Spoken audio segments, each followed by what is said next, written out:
It's a live video kind of week. It's only Tuesday. I am staring at the most beautiful thing right now. I'll share it with you. That's Cathedral Rock, hanging out, enjoying some sunshine on my deck. About to share with you something that's known in the literary world as kill your darlings. Kill your darlings, what it means is like your creations, like killing off the characters that you love, that you're in love with. And recently, I've been going through a lot of evolution in my business. As some of you who follow me or have been paying attention to me know, I've just been evolving a lot with my business. What am I up to? What am I here for? And it really feels like an expansiveness. It feels like, when I first started this business, it's like, all right, great, high ticket sales for spiritual entrepreneurs. It felt so aligned, felt so congruent. And now it feels like it's fitting me a little bit small. And like, I've just been feeling this energy, but it's like, but I don't quite have the perfect package of what's next, or like who I'm going to be next, or what that's going to look like, right? And so it's kind of being in this, and I really believe in evolving out loud, and living out loud. And I think that what the information I'm going to share with you in this video is so important, especially because, listen, the world is going through a massive shift. Government's going through a massive shift. Like everything is going, like everyone I know is going through a really big shift right now. And a lot of times in our culture, in business, it's like, okay, like what's your brand? What problem do you solve? And having, it's 222 here, by the way, which are like my magical numbers. And so like we're taught to be in this binary. It's like, what do you do? And we have our fancy little, oh, I help X do Y so that Z, our little mission statement and whatnot. And what do we do when we're in evolution, right? Like what happens then? Because it's almost as though business has stayed in this false binary that has us cling to identities, that has us cling to business models, that has us cling to programs. And what is a new paradigm?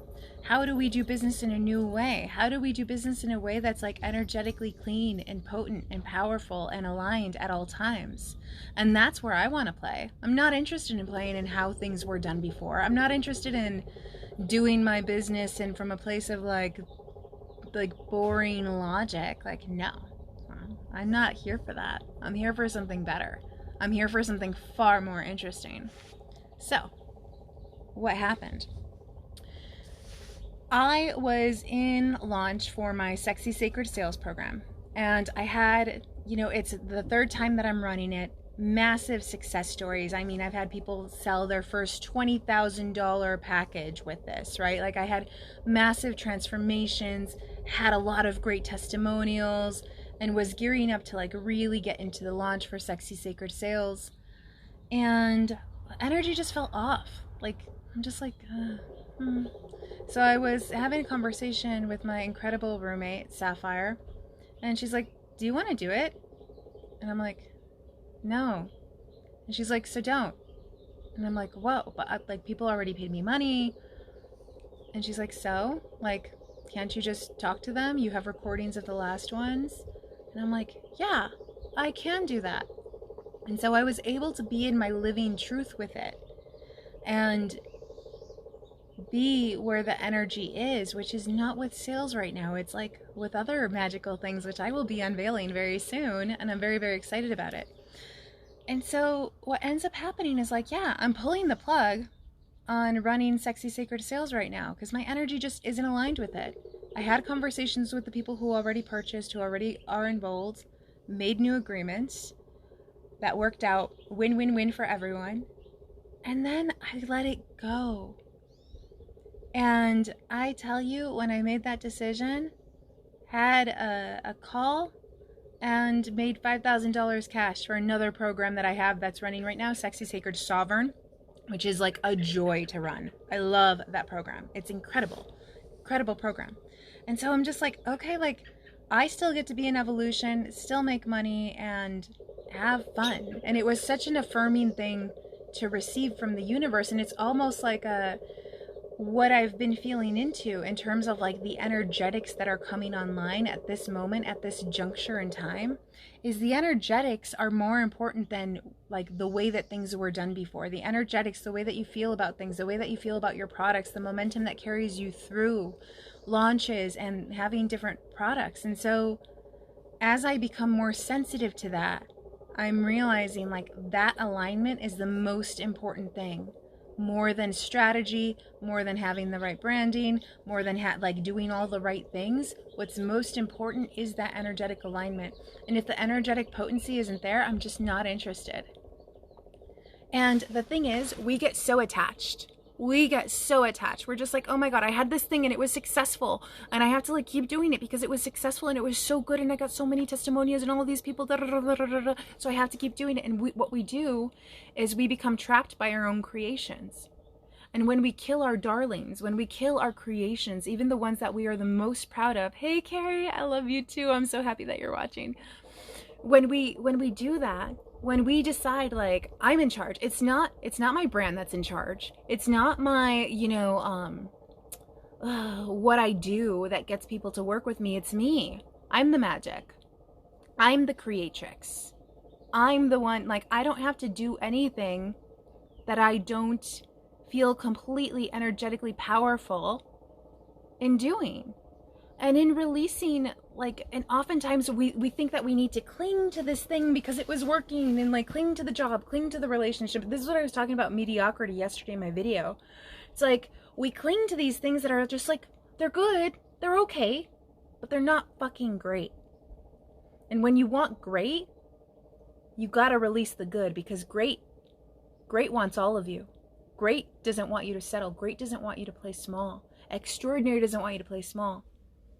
And so releasing that, even if it was amazing at the time, that was really big. That was really big for me. And it's this greater trust, and it's this greater co-creation with the universe, and it's this greater submission to what's aligned, what's not aligned, this greater trust within myself, this greater trusting my audience, this greater trust in like, even if I don't have the perfect pain points mapped out and the strategy mapped out for everyone to come into this, like even if I don't have that, there's like, I am the magic. I am creating magic. I am the creatrix. I get to choose, I get to decide, and I get to make all of the rules.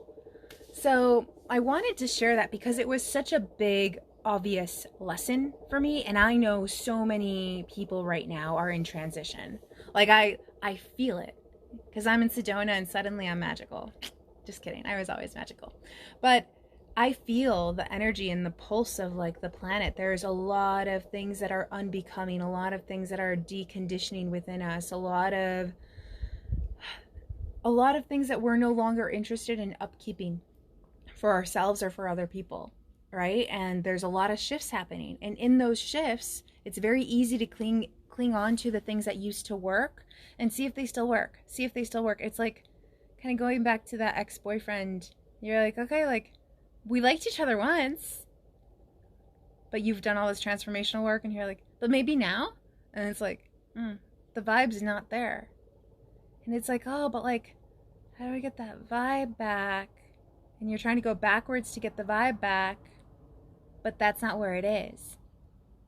If you can just like let go completely so that there's room for that vibe to come back with something new, someone new. That's trust. But that demands you being in the void. That demands you being in the, like, not having control. Not having your fingers so tightly wound around something that no longer feels in alignment. And I feel like the more sensitive we become, the more sensitive I become to the energy and to the palpable, like, energetic feeling of things, the more power I'm able to wield. And it holds on to nothing. It grasps nothing. It just is. Just is. So, if you're watching, you are the magic. Not your darlings, not your creations, but you. You are the magic. I'm the magic. Okay. Have a beautiful Tuesday. Bye.